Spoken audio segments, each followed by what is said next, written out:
This episode of The Overwhelmed Brain is brought to you by Nikolitsa and her generous donation.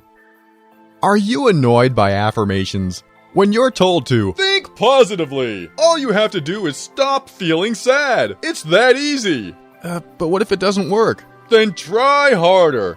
Think of something, not sad, and then you'll be happy.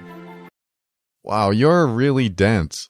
Yes, I'm very intense. No, dense. If affirmations feel like lies and positive thinking feels like denial, then get ready to start creating the life you've always wanted now.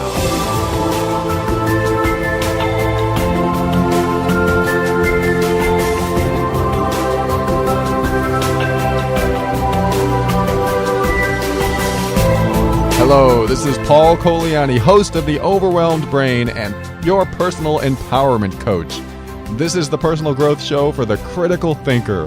On every episode, we'll talk about practical, down-to-earth steps to help you improve your mood and keep you sane in this powerful journey we call life.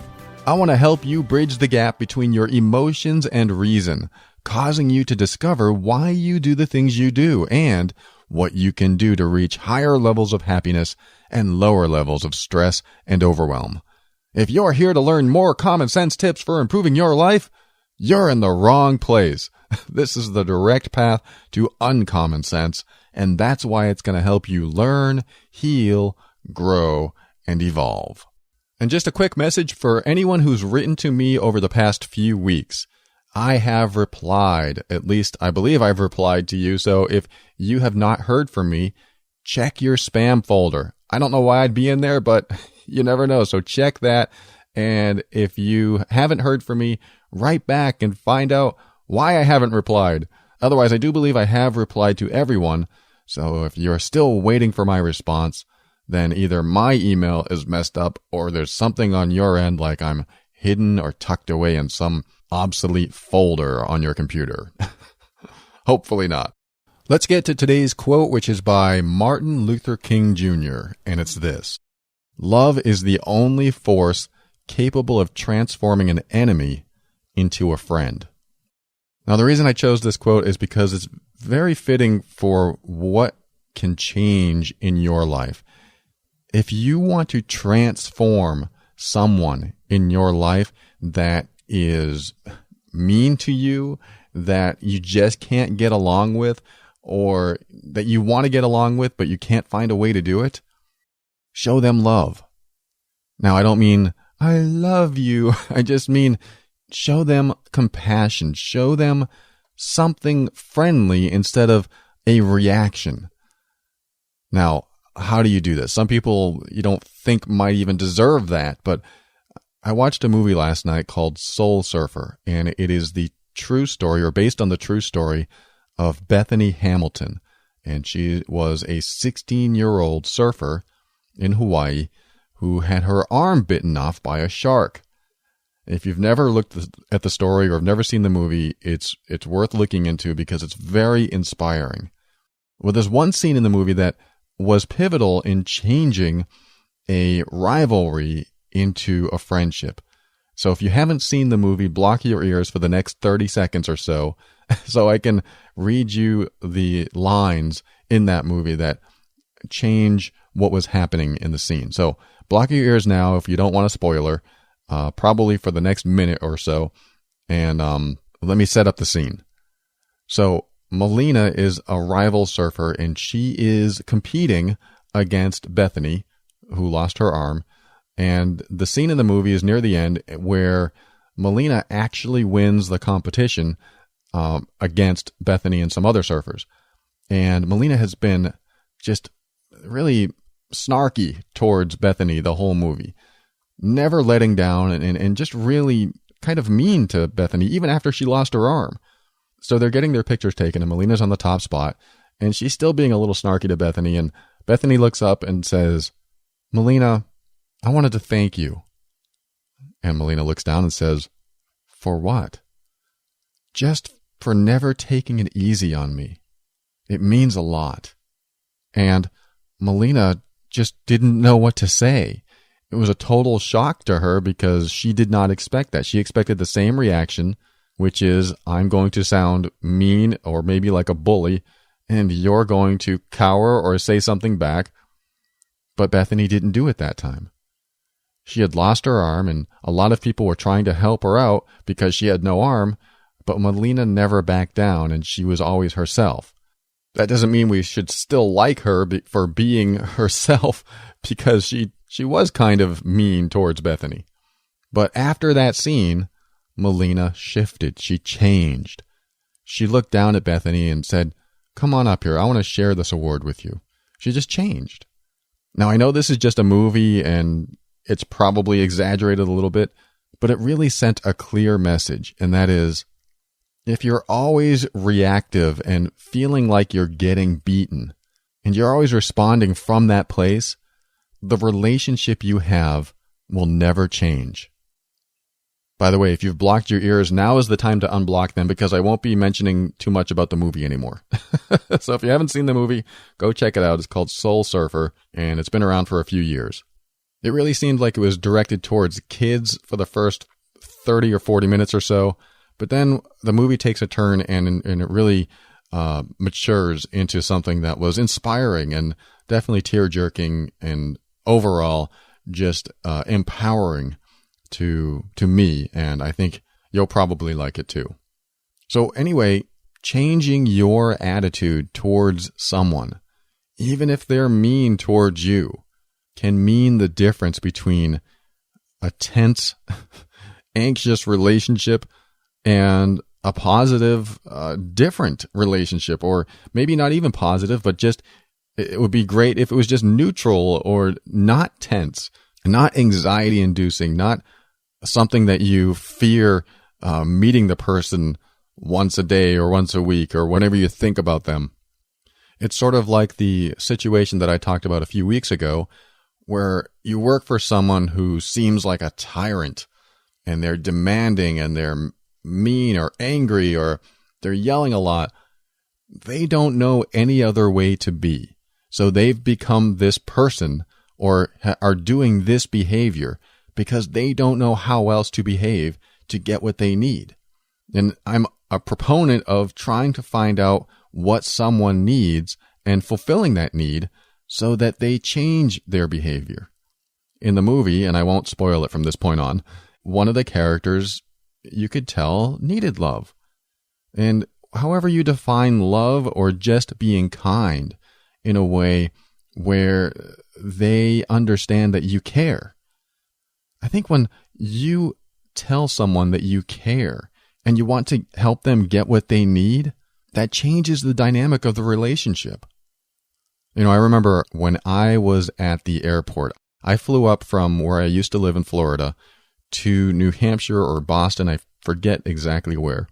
And my family was picking me up, and I was alone with my stepfather in the airport, just sitting there. And for the first time, I asked him the question, "Why do you drink?" And he said, "I can't help it." And it was like we were having our first heart-to-heart conversation. And I was like, why don't you just stop? I mean, I think everyone would be happier if you stopped. I forget if I said exactly that or not, but I was surprised it came out of my mouth. But I did. I wanted to know why he drank and why he couldn't stop. And he said, and I'll never forget it, "It's too late for me." And that was it. And, you know, I didn't have the tools that I needed back then to explore that further or ask any more questions. I just heard, "It's too late for me." And, you know, that's a sign of just giving up, that it's too late. I'm going to continue drinking. There's nothing I can do about it. And to me and to my family, that meant many, many more miserable years of his behavior because he believed it was too late. But for the first time in a long time, and this kind of goes along with what I'm talking about today, or in this segment, I sat down and had a heart-to-heart with my stepfather without hating him, without having any angst towards him whatsoever. I actually opened my heart. and ask the questions. I really wanted to know, and I really wanted him to understand what it meant to me for him maybe not to drink or to behave differently towards the family or towards himself. And he said, "It's too late for me." And that was it. And that was the only heart-to-heart that I ever had with my stepfather. Quite honestly, I didn't really want to explore any further communication with him, mainly because he was very, very toxic for me and the entire family. And I got the least of it. So he was very toxic to me, and I talk about it on the show, but I wish that the other members of my family would talk about it, because you'd have some pretty interesting stories coming from them. Pretty scary stories probably too. But I try not to talk about what happened to them. I didn't have their experience. I only know that their stories that I know about defined and shaped who he really was in my eyes, in my perception, let alone what I put together about him from my own experience of being with him for the 19 or so years that I grew up in the house. But I wanted to mention that because when you open your heart long enough to connect with someone, even someone you don't like, you give them an opportunity to connect with you, to connect with themselves, to let down their guard and show you who they really are. In the movie, that happened, and it was a magical moment. I think it's important to find a path to someone's heart.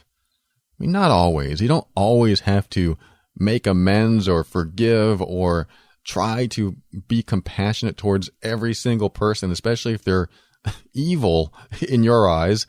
But when you have to deal with someone on a daily basis, whether it's in family or work or any other type of relationship, if you're having to deal with someone quite often, open your heart and see if they open theirs too. They may not, and they may bite, but take a chance and see what happens. Martin Luther King Jr. says, "Love is the only force capable of transforming an enemy into a friend." And I would go on to say that it's not necessarily love towards someone else. It's just opening up your heart and knowing that other people have their own pain. They have their own dysfunction. And that when they're being mean or confrontational or offensive in any way, they're coming from a place of pain. And being in pain, you learn how to behave from that pain. Their foundation is pain. So how do you survive when you're in pain? You develop defense mechanisms and behave a certain way towards people until you get what you want. It's hard to come from a place of love when you're in pain. So this doesn't forgive their actions or behaviors. It just gives you an opportunity to connect with them a little differently. It gives them a chance. You open the door and say, "Whoa, we've got off on the wrong foot here. I apologize. I am so sorry. If I offended you, then I wish to take what I said back, and I would love to start over with you." And see what they say. Or if it's a boss or a coworker that you just can't get along with, try to find out what they need. What are they yelling about, or what are they angry about? Think to yourself, what do they need? And can I help them get it? If someone's always saying, "I can never figure this stuff out. It's always confusing me. I get all this data from all these different sources. It's always confusing me." And you're good with spreadsheets, and you decide to help them and put all the data on the spreadsheet, you might change their entire life. We all have some sort of gift or skill that we can give someone else. There are things that I know that you don't know, that you walk away from this show and go, "Hey, I could probably use that in my life." Just like there are things that you know that I don't know that I could use that you could share. So everyone listening, make a podcast right now. Make a show on your specialty and put it out there into the world. I'm sort of kidding and I'm sort of not. We all know something more than someone else in some aspect of life. So I'm going to end this segment there. Just remember that sometimes you don't have to have a tense relationship with someone. Sometimes you can open your heart, connect with them, and really understand and be compassionate about any pain that they've experienced in their life. And in your mind, you can say, wow, I know this person has experienced a lot of pain. So I'm going to be a little more compassionate so I can show that person that I understand where they come from. I mean, it's not condescendingly compassionate. You don't go, I know you're in a lot of pain. Share it with me. What's going on in your life? You just open your heart. And, if they're venting or yelling or screaming, just let them do it. Just give them that safe place to express themselves, to let it all out, and then thank them for sharing all that. Now, it won't always work. Some people will always have their guard up and have all their armor on and never want to back down and never show their vulnerable self, and that's fine. Let them be that too. Because eventually they're going to see that they feel safe around you. That's really what it comes down to. I really believe that love is allowing someone to feel safe in your presence.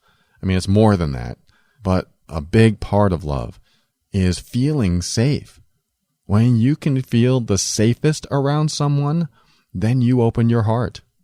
Angry, mean, very defensive, or very offensive people, they don't feel safe. Otherwise, they wouldn't act the way they act. There is something inside them that makes them believe that they are not safe.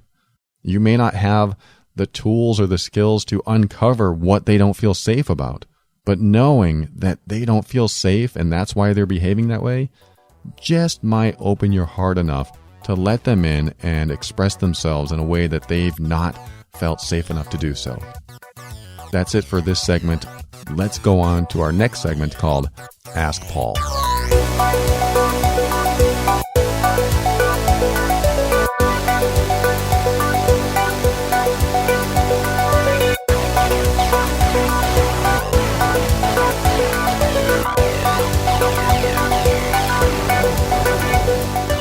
All right, every week I talk with Asha with GetOutOfTheMess.com.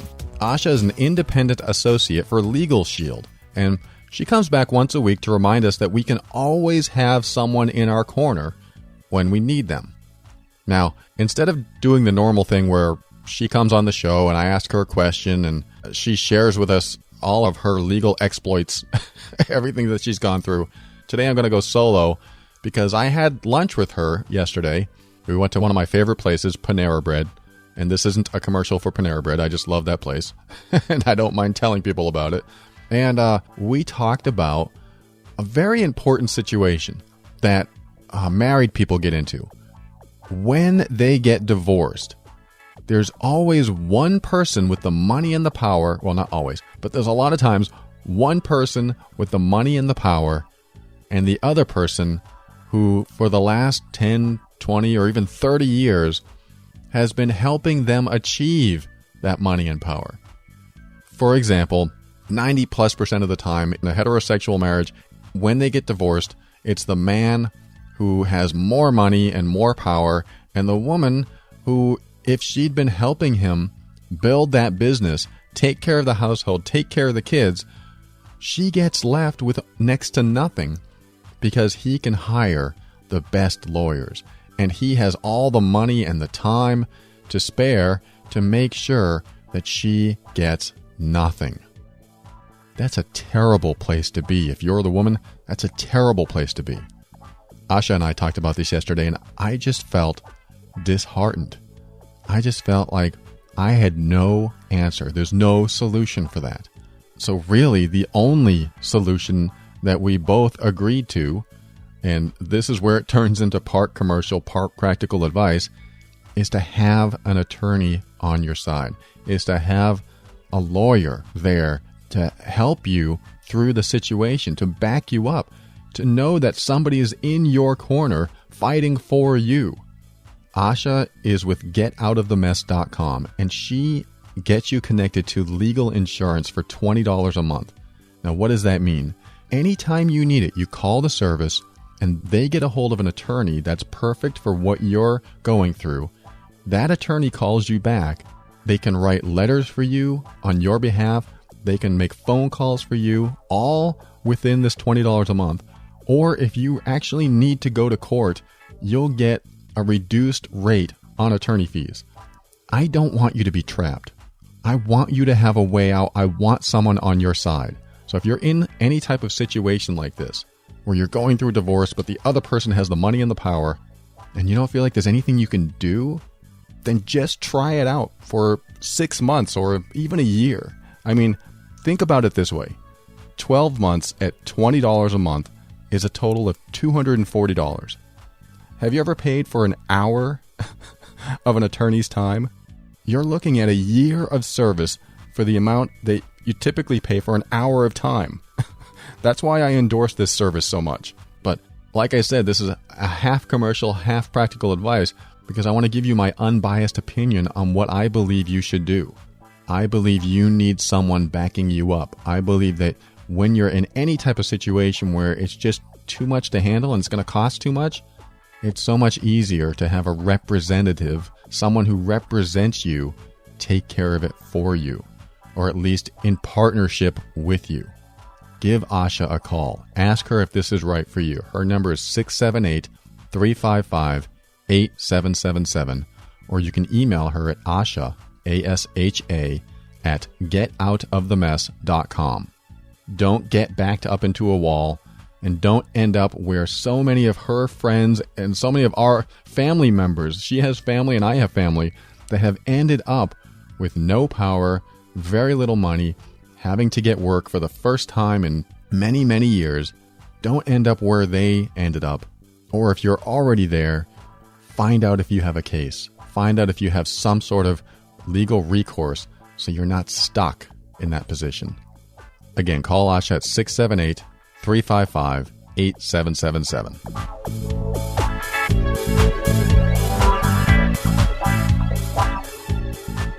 This next segment is called Ask Paul, and this is where I read a listener email on the air and do my best to answer and help them through a challenge that they're having. Here's today's letter. Hi, Paul. I love your podcast and I appreciate you sharing your journey and insights with all of us. I have listened to many of your episodes.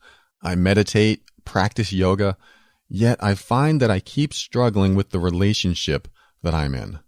I was married over 15 years. My husband left me abruptly, and I struggled for years to get myself back in one piece. I was in my mid-40s at the time. 2 years after my divorce, I met a wonderful, tender, handsome man that I fell head over heels in love with. Soon, we were engaged. That was a few years ago. My fiancé is in the military and will not retire for another few years. Our first year together was bliss. We saw each other at least 2 to 3 times a month and spent as much time together as we possibly could. And then he was transferred several thousand miles away. I have children and I share custody with my ex. I cannot move. We've struggled with the separation, but honestly, when we're together, it was so great that we just held on. A year went by, and he was transferred again, this time even further away. I love this man, but I'm lonely and I'm tired of being alone. We share many wonderful things together, but it's hard to stay connected with all the distance. He will be moved again, somewhere not close, but after he's done, he's going to retire.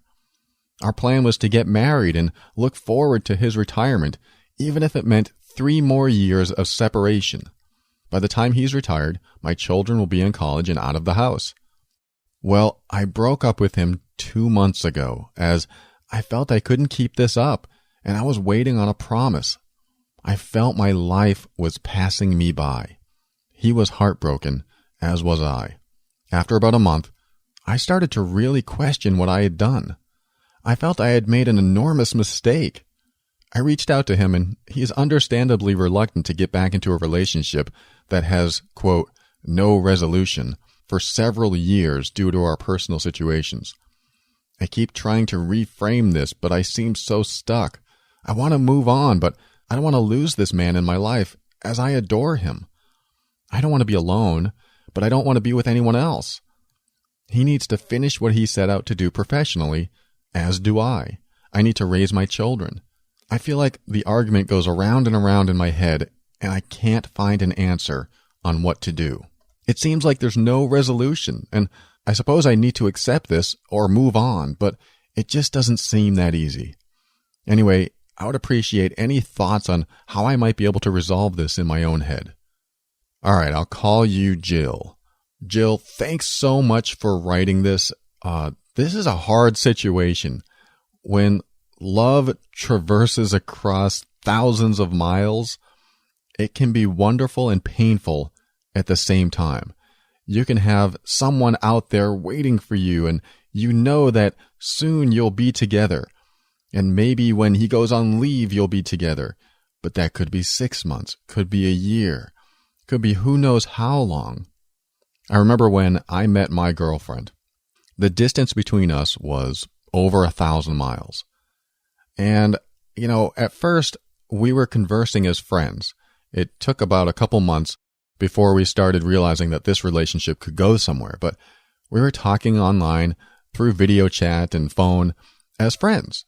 And we knew that the distance and other factors, like me not wanting to ever move out of New Hampshire and her unable to move out of Georgia because she has a kid with her ex as well, we just knew that it wasn't going to be.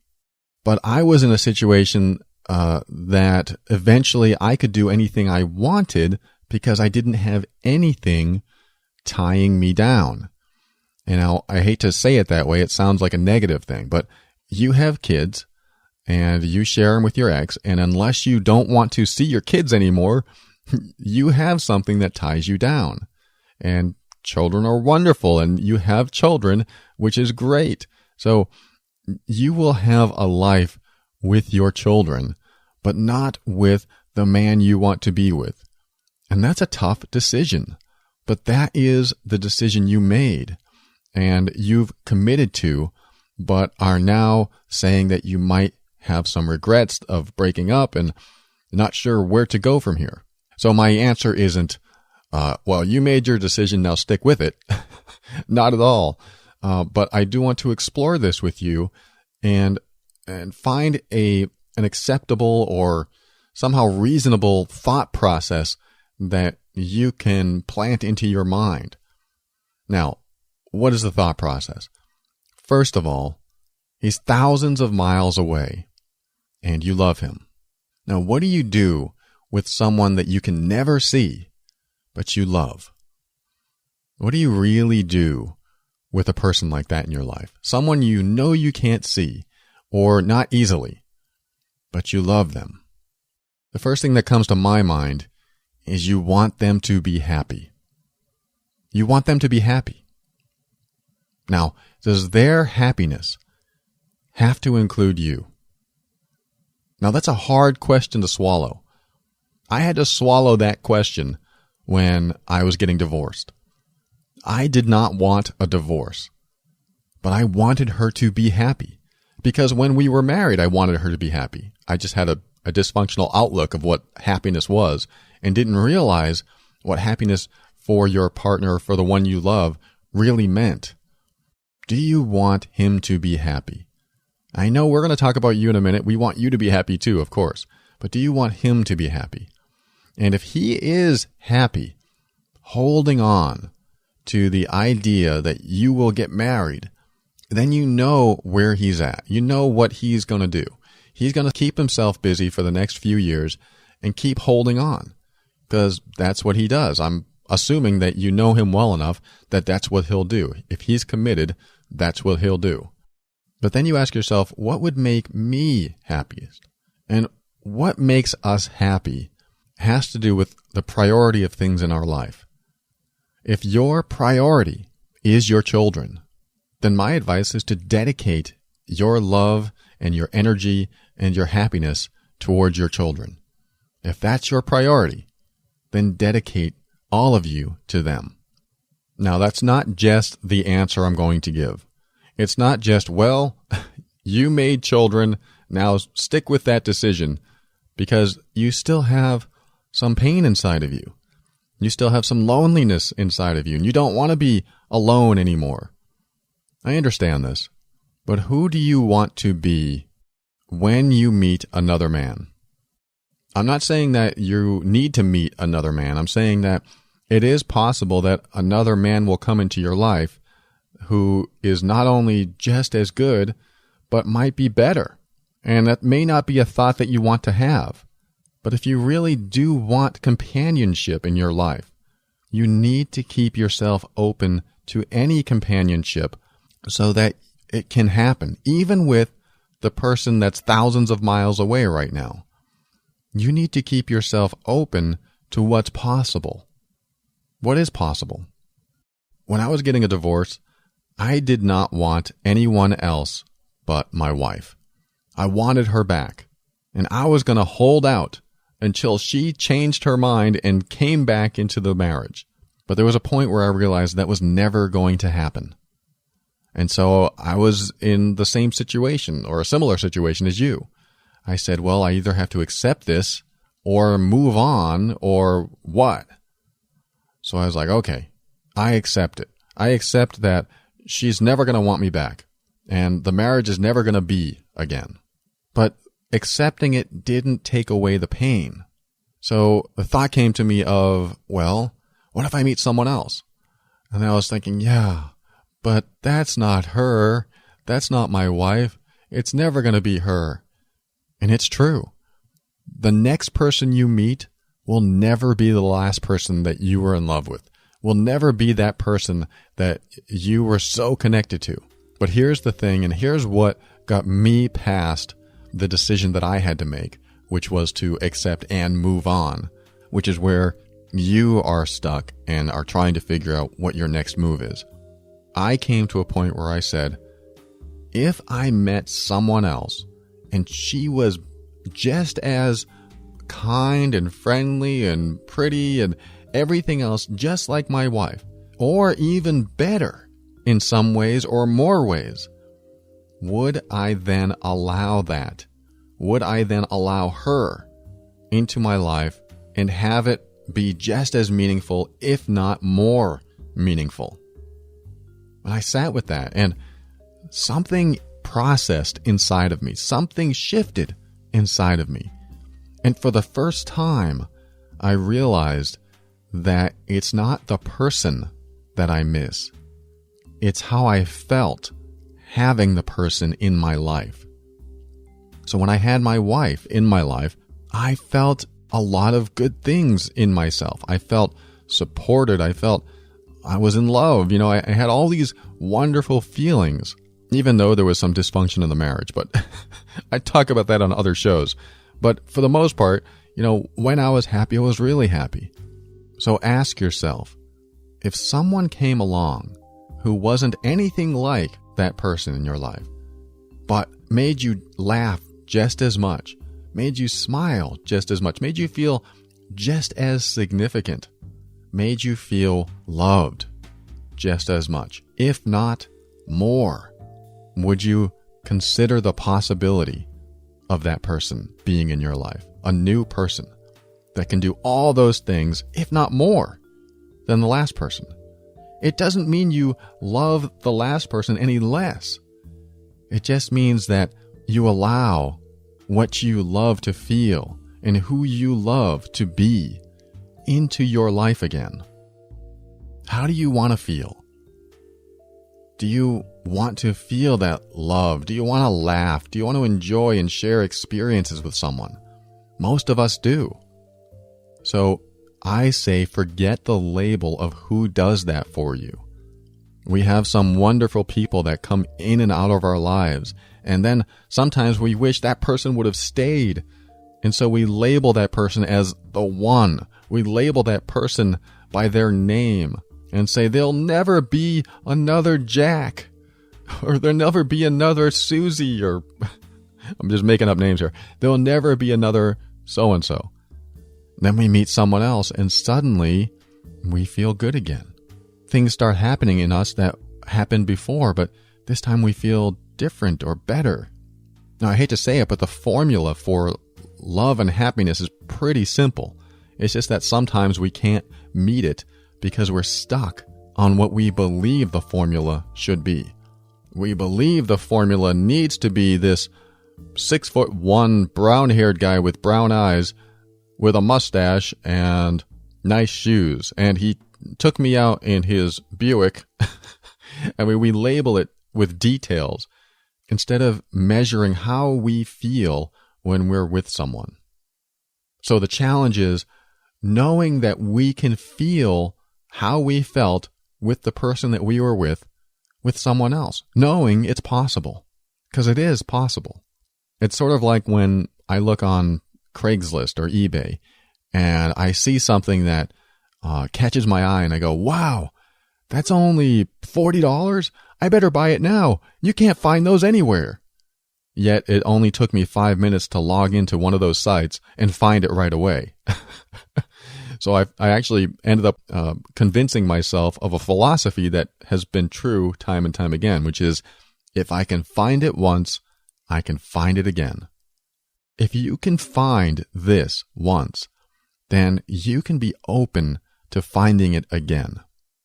Now, do I recommend that you take this lonely feeling that you have and seek someone else? No, I don't. I've been there. I've done it. When you're lonely for someone, then there is somewhat of a desperation. I'm not saying you're desperate, but there's a neediness, a longing. You're seeking something as if you need it to survive almost. Like, I don't want to be lonely, so someone has to fill this void in my life. And when you start looking outside of you to get some voids filled in your life, sometimes you lower your standards and you let people in that probably won't make you as happy.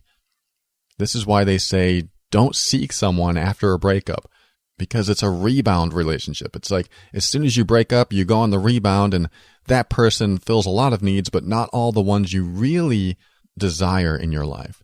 Not the long-term needs. They fill the short-term needs. Sometimes. I mean, sometimes a rebound relationship can turn into a great relationship. You said you got divorced and 2 years later you met someone. I don't really consider that a rebound relationship unless you were still in that neediness phase. Because there's a time when you are needy and longing and wanting, and then sometimes the wrong people will fill those needs because you let them in. But there's also a time of, hey, I'm ready for a relationship now. And that's a much different vibe. That's a much different feeling. It's like, all right, I've been divorced for 2 years and I'm over it, and I've been single long enough and I've raised my children for the last 2 years and I'm feeling pretty good about myself. Now I'm ready to take this good feeling and share it with someone else. That's where I want you to be. I want you to share a good feeling with someone else. That's when you're ready for any type of relationship. When you're ready to share a good feeling of who you are and you feel good about yourself and you want to just share the world with someone else. Instead of trying to fill loneliness, trying to fill neediness. When you seek someone, when you're in that state, you will fill short-term needs and sometimes are blind to long-term outcomes. When you're blind to long-term outcomes, then all the short-term needs are filled and suddenly the relationship starts to disintegrate and things get worse and worse. Now, it sounds like your relationship with this military man was great, but now you have distance. Now you have so much time between seeing each other that you see your life passing by, holding on to what might be something or not. Now, here's a hard truth. The hard truth is, I truly believe in making a decision and just going for it 100%. And what does that mean? To me, it means I hate stagnation. I hate being in a rut. If I want something, I'm going to make it happen or it won't happen. Or at least I'm going to try to make it happen or it won't happen. When I was making my decision to move to Georgia to be with my girlfriend, I did not take long to consider it. I thought about it. And I said, okay, do I want to do this? And as soon as I said, yeah, I think I want to do it, I had to come to a place in my mind where I said, yes, I know I'm going to do this. There was no indecision. Indecision is one of the worst places to be. It keeps you in a rut. It keeps you at emotional stagnation. It keeps negative emotions alive in you because you're in indecision. You don't know what's going to happen because you are afraid to commit to one path or another. This is one of the places that many of my clients go to. When I'm coaching some clients, they're not sure what to do next. And I tell them, make the decision even if you're wrong. Make a commitment to a path, even if you're wrong. You'll find out if you're wrong soon enough, and it might hurt. But what's worse? Staying in indecision for years with a possible fantastic payoff, or committing to a decision knowing that you are creating the path that you are on, and knowing that if it's meant to be, it will be. But you're still moving on because you can't wait around. Who knows how much, I hate to say this, who knows how much life you have left? And maybe these questions were coming up in your mind. You're not an old person by any means, but you never know what's going to happen. Imagine if you waited 3 years and you found out he was killed in action, or something happened to you, and now he has no one to come home to. These are hard things to face, but the moment of decision is today. The time to take action is now. You never know what's going to happen next. Sure, if it was a few weeks or a few months, that might be a different story. But even if it's a few years like it is for you, you can make the commitment to wait 3 years. I'm not saying this has to go the way that you've broken up and now you can never see each other again or whatever. Because you can certainly make the commitment, make the decision to go, you know what? I will wait 3 years. I don't care. You have to get to that point where I don't care. I love this enough to wait 3 years. That's a decision. And you could be wrong.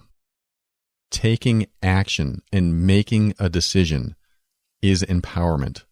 And if 3 years go by after you've committed to that path and it doesn't work out between you, then you make another decision.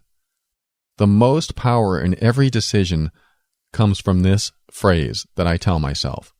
I am 100% committed to this decision, and I am open to being wrong. That is a hard truth. That is hard to accept. And it's almost a dichotomy in thinking. Wait a minute, you're 100% committed, but you're open to being wrong about the commitment. It's sort of like the same perspective I have towards beliefs. I 100% believe in this, but I'm open to being wrong about it. If you can be comfortable with this type of philosophy in your life, you'll be able to get through a lot of situations. Like right now, I'm 100% committed to my relationship with my girlfriend. And I'm open to being wrong that it will last. I'm open to being wrong that I made the right decision. It feels good to me. It works for me. It makes me believe that no matter what, I'm going to continue to work on this relationship and make it as great as it can be. But if she kicks me out, well, that's what happens. That's something that I allowed to exist. I think why I do it that way is that it takes out resistance towards any possible outcome. When you have resistance to an outcome, it creates emotional stagnation. It creates that turmoil in your life and sometimes makes you miserable. So I think I like to clear the path to any resistance by being 100% committed and being 100% open to being wrong about my commitment. And then when I am wrong about something, of course I'm still going to feel the pain. I'm still going to feel the hurt. Just like when I was getting divorced, or when I found out that she wanted a divorce, I was hurt. I was devastated. And then, after I talked with her, she did not want to fix this. She wanted a divorce. So I committed. 2 days later, I went to the courthouse and got the divorce papers. I was making it final. I was making a decision. I was taking action. I was doing something that started the healing process right away. And that's my whole point about this, is that as soon as you commit to something, you start the healing process, because all the energetic ties to what could be get disconnected, or they start to disconnect. If you think, oh, I might regret that decision, then you keep those energetic ties tethered, and the emotions stay, the negative feelings, the regret stays, your possible regret, the sad feelings stay. Everything stays because you never give it a chance to heal. You never close the door on the other paths that you want to keep open just in case. So where I want you to be is to start the healing process no matter what. So if that means closing the door, saying, I can't do a long distance relationship, so we need to break this off. And if 3 years I'm available and you're available, maybe this will work. But I cannot live in stagnation for 3 years. I cannot put my life on hold for 3 years. Because who are you going to be for 3 years? Who are you going to be? Now, you could be happy. You could make the decision to wait for 3 years, and that's perfectly fine with you. It really comes down to what's okay with you. And if waiting around for 3 years for that great possibility for a great relationship, if that works for you, then do it. Commit to it. Make it happen. But if you picture yourself for the next 3 years lonely and depressed and immensely missing the person and always longing for them, I guarantee you don't want to be there. You don't want to be there.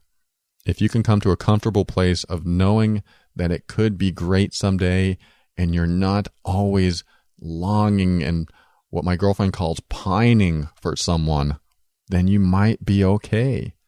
But if you do feel yourself in that hard to handle place, can you be there for 3 years, or how many years that it's going to take before you get together again? So Jill, I know this is very hard for you. I've been in 2 or 3 long distance relationships actually, but they only lasted a few months before I or they moved so we could be together. I do believe in finding someone you really love. It doesn't have to be in your city or your state. I do believe it can be anywhere in the world. But the idea is, if you guys are flexible enough to be together, then it can work out. But if there's a long distance for a long time, how much time do you want to go by before you can start healing and living your life again? You may have it in you to go the distance and wait those years, or maybe not. Just commit so you can close the doors, and then whatever happens after that is what's meant to be. Now, there's a little bit of spiritual belief here. You could close the doors and not be together for 3 years, and then when you meet again, if it's meant to be, it'll happen. But some people are, and this may sound a little harsh, some people are a gateway to finding other people. Some people give us an opportunity to feel good again about ourselves so that we can meet the right person next. And if you don't resonate with that, you don't have to listen to me. It's sort of my belief system where when you meet someone and they make you feel good about yourself and then they leave your life and it hurts and you're like, oh no, that's who I wanted. That's who I wanted in my life for the rest of my life. Sometimes it's a reminder that you can feel good again and that you can find someone like that, if not better, again. That's my message to you, Jill. My heart goes out to you. I've been there. I know where you're at. And I hope you're doing well with this. And certainly send me an update when you can. It's time for our last segment, What's in the Box?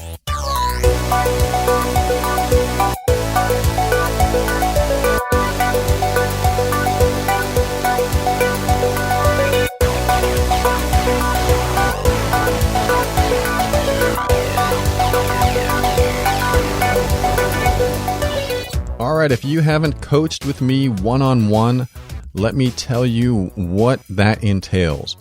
I coach people all over the world, anyone from salespeople to celebrities, from baristas to CEOs. If you need specific or unique guidance, one-on-one personal attention to your challenges, consider coaching with me. We can do a single dive-in session to find out where you're at or what challenges you're having, and maybe even have a breakthrough during that session. Or you can plan ahead and purchase several at once, which saves you more money.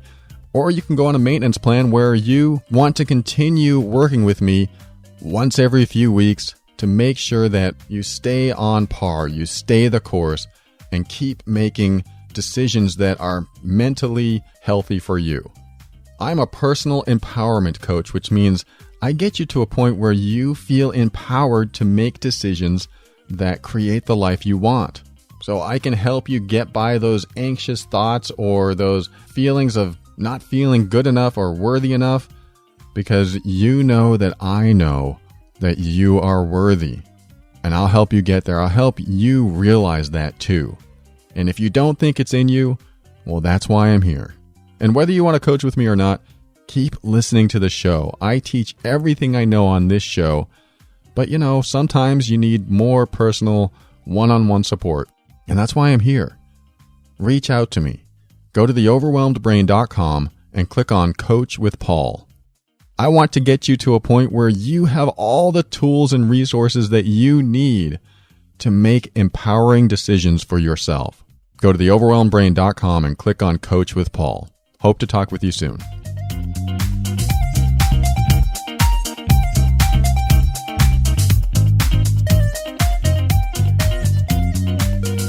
All right, what's in the box today is something I already mentioned, and that was during the Get Out of the Mess segment, where I talked about how when you're in a relationship and all of your time and energy and sometimes money goes towards something that you're building together, but one of you takes all the money and the power. When you split up, or if you split up, it leaves the other person dead in the water, left for dead in a ditch, and it's awful. Like I said, I had this conversation with Asha, and we could not figure out a way out. I mean, what do you do? If you're in business together, if it wasn't a relationship, you'd probably sign a contract. But when you're in business together and you're in a relationship, an intimate, romantic relationship, typically there's just trust involved. You don't sign a contract. You don't sign anything business-like unless you have a prenuptial or something, which might be an idea if you ever plan on going in business together. But what if you're in business together now and you sense the end coming? Yes, of course, I'm going to ask you to call Asha, but I won't turn this into a commercial right now because this segment is about the contingency plan that we never make. Why? Why don't we make a contingency plan? Well, for one thing, we don't realize it's going to end. I mean, it may never end. A relationship that you're in may be super, and it may never end. But what if it does? If your relationship ended today, where would it leave you? Now, I hate to use scare tactics on the show like that, but it is a good idea to think about every now and then. Where are you left, and could you be okay eventually monetarily?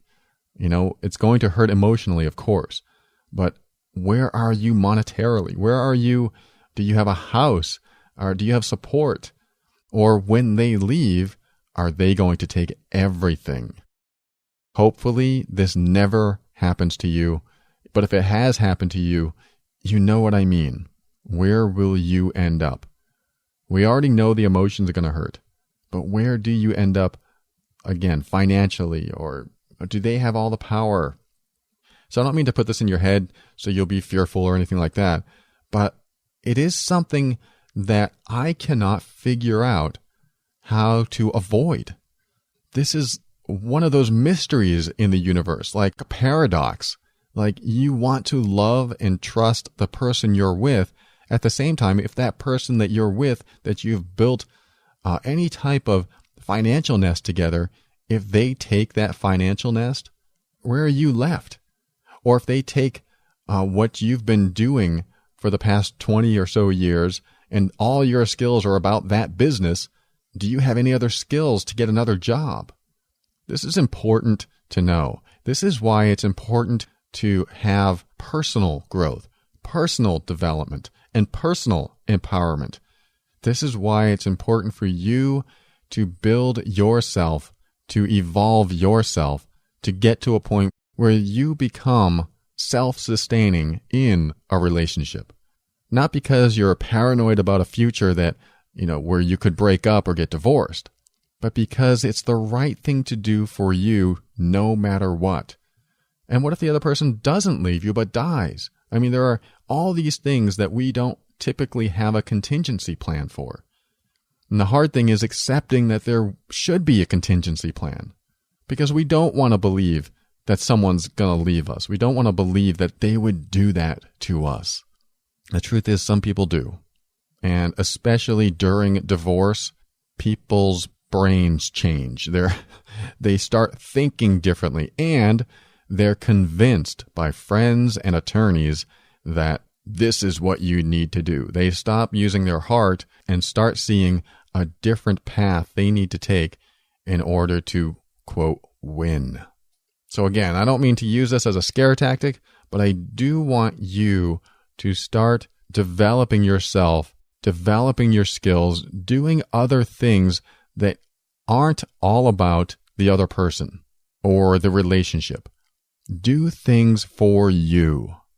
Do things that enrich you, that sustain, support, and bring you higher in some way, whatever that means to you.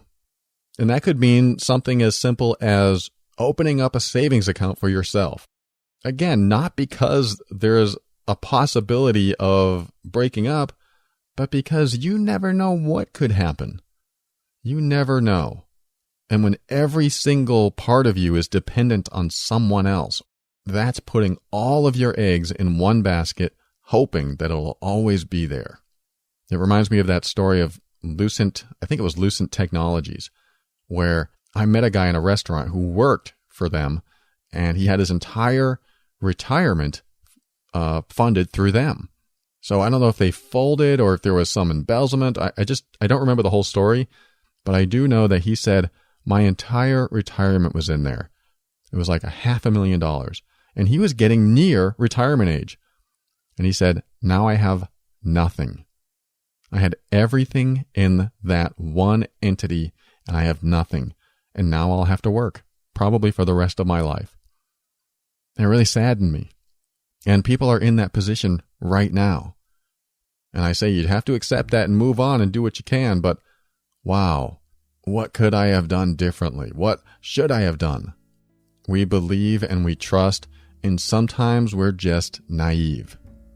So I want to leave you with that, not so you'll be paranoid, but so you'll be empowered. So if anything does happen, then you have already started the process of taking care of yourself. Even if your relationship lasts for the rest of your lives, it's not a bad idea to take care of yourself anyway. There's something very empowering about taking care of yourself while in the relationship, because you bring the best you to the other person. Thanks for joining me today. We'll talk to you again next week.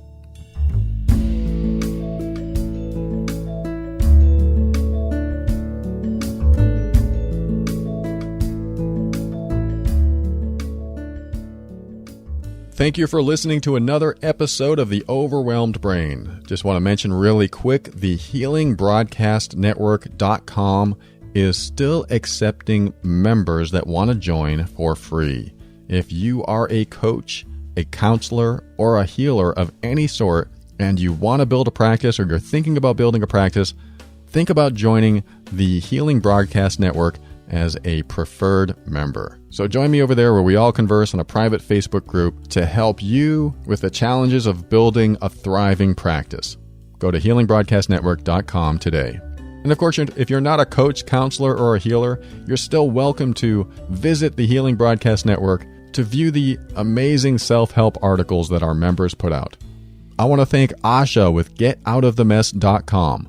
She does just that. She helps you get out of the mess or avoid messes. So if you're in the US or Canada, give her a call at 678-355-8777 or visit getoutofthemess.com and look at your options for legal insurance for $20 a month. Well worth it. I want to thank everyone who has purchased a book or a worksheet or used the Amazon link to shop as you normally would. That gives us pennies for every dollar you spend, but your contributions and shopping habits are making a difference. So thank you. Thank you to Kevin MacLeod of Incompetech.com for some of the music transitions in today's episode of The Overwhelmed Brain. And to end the show today, I just want to mention that movie that I watched, Soul Surfer, there was a great part in it. You know, she wanted to surf again and she was missing an arm and she wasn't sure if she was going to do it. And then she got frustrated and she had a moment where she found people in the world that were a lot worse off than she was. And this really gave her a perspective. And this is something that I like to do, well, not really like to do, but I do on occasion, is I want to be inspired by looking at other people that don't have the means or the faculties or the resources that I might have. I think about just having the internet is just a fantastic resource to have, but some people don't have it. Some people don't have a phone. Some people don't have a house. Some people, you could go on and on. Some people don't have a car. Some people don't have other people to help support them. It's hard. It can be really hard to get that perspective and be grateful for the stuff in your life if you're never, say, comparing yourself to people who don't have as much as you. I always thought that was a good way to feel good about yourself too, is when you look at someone that has more than you and you're envious or jealous, how do you feel good about yourself after that? Like, where am I in life? How come I haven't achieved that level of success yet? And then you look at people that haven't achieved your level of success, below you. Not really below you, but you know what I mean. And you go, wow, that person doesn't even have enough money to buy food every week. And then you ask, I wonder how they look at me. And suddenly, your perspective shifts. I'm all about shifting perspective when you're feeling bad. Reframing things so that you don't only have one aspect or viewpoint of your life. So I want you to take that thought process and then open your mind and step into your power and be firm in your decisions and actions so that you can create the life you want. Always take steps to grow and evolve. You are powerful beyond measure. And above all, and this is something I absolutely know to be true about you, you are amazing.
Is by Martin Luther King Jr., and it's this: the time is always right. No, that's not it.